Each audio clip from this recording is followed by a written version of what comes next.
The other morning, Esther awakened, and she's just been so happily in the vortex. She said, I think I'm in the vortex permanently. She just felt so good. The days have been so beautiful, one after another, and beautiful new discoveries in their new place where they are living in Southern California, and so many wonderful experiences with so many wonderful people. And so she just basked herself to sleep and appreciated her pillow while she was doing it, and awakened in the morning and reached for the new meditation CD to play. And before she pushed the button, she focused upon something unpleasant that she'd been contemplating the day before. And in the midst of that sort of run of pure positive energy, she felt a knot in her stomach that was so severe it felt like pain. So as soon as she saw Jerry, she said, I have taken negative emotion to a whole new level. Because I am certain that this is not something that is physiological. I know that this is not something to do with anything to do with my body, in the sense that it is not a physical thing. It was an emotional thing. It was me dropping a negative thought right into the middle of a pool of well-being, and it was like that negative thought spewed poison. And I felt the poison in my stomach. She said, let's ask Abraham. And we said, yep, that's exactly what happened. In other words, it's a little bulky explanation of it. But what do you think your emotions are? Why are emotions feelable? Why do you feel emotions?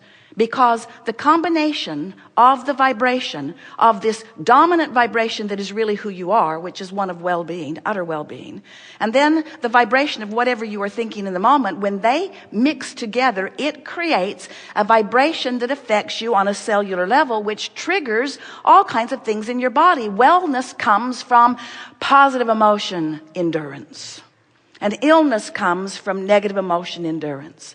And it's such a wonderful thing when you are so on top of your game that you can feel the spread. And we mean the spread. In other words, you introduce negative thought into your experience. When you haven't been introducing negative thought into your experience, you're going to feel it in a whole new way. And that really is what we wish for every one of you.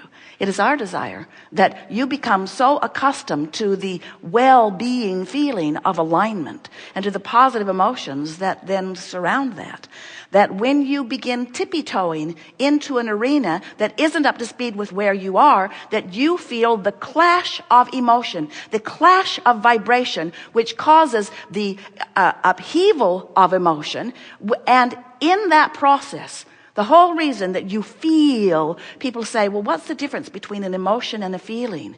And we say, vibration is what is at the root of all of it. The vibration of who you really are is dominant. The vibration of who you're being in this moment, based upon what you're thinking about or speaking about right now, is causing a colliding or a meshing, a blending of the vibration of you and you. And as those vibrations come together, it equals a signal that is affecting your physical body. And when there is a blending of the emotion, the signal that is offered to your cells offers well-being. It offers metabolism that is pleasing. It offers heart rhythm that is exactly right. It offers the utilization of the oxygen that you are breathing. In other words, when you are tuned into this frequency that is at the very core of every cell of your body, you thrive on every level, and the upshot of it is you feel sensational in the process.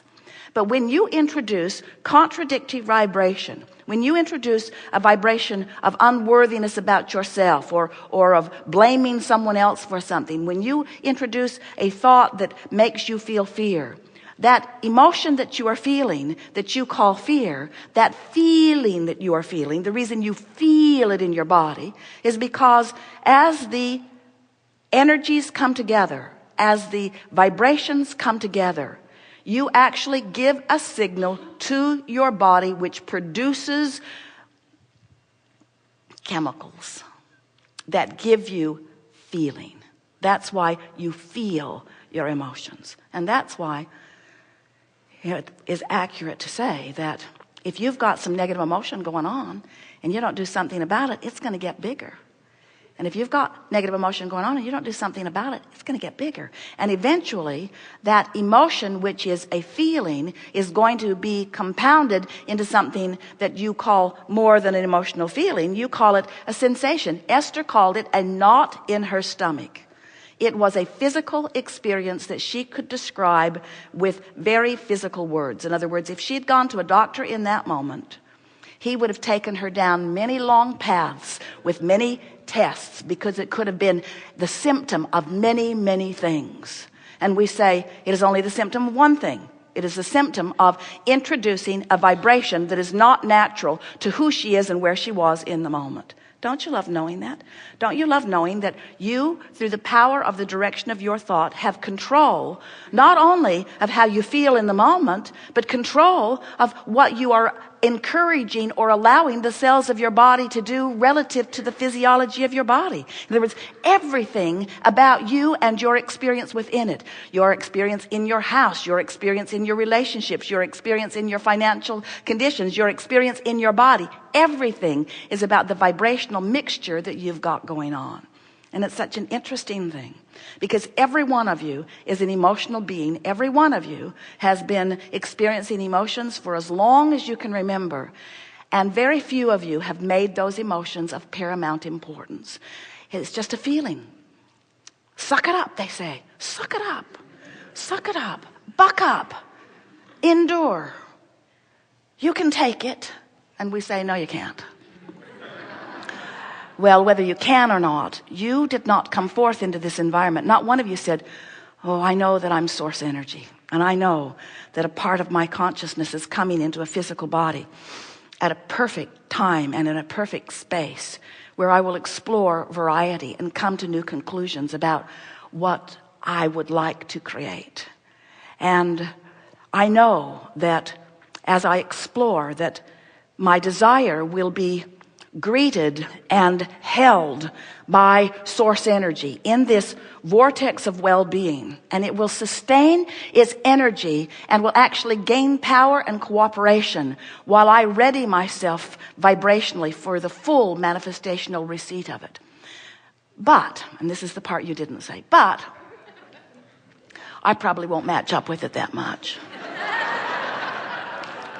I'll probably go along with what the crowd's doing. If the crowd is worried about something, I'll probably worry with them. I'll probably ignore how I'm feeling, so my guidance system will be of very little use to me. And maybe I'll luck out and bump into some of the things that I deserve. When I do, I'll call it karma or good fortune. That isn't what you said. You said, I am a deliberate creator going forth into the most magnificent environment of creation ever. And from it, I will come to personal conclusions of what I don't want, which will help me to conclude all day, every day of what I do want. And I will amass a veritable fortune of well-being that my vortex will hold for me, and not just hold for me, but gather everything necessary to make it as wonderful and as wondrous and as fulfilling as it could possibly be for me. And I just have one thing and one thing only to do after it's there. And that is, I have to pay attention to the way I feel and lean in the direction of the thoughts and conversations that feel good to me.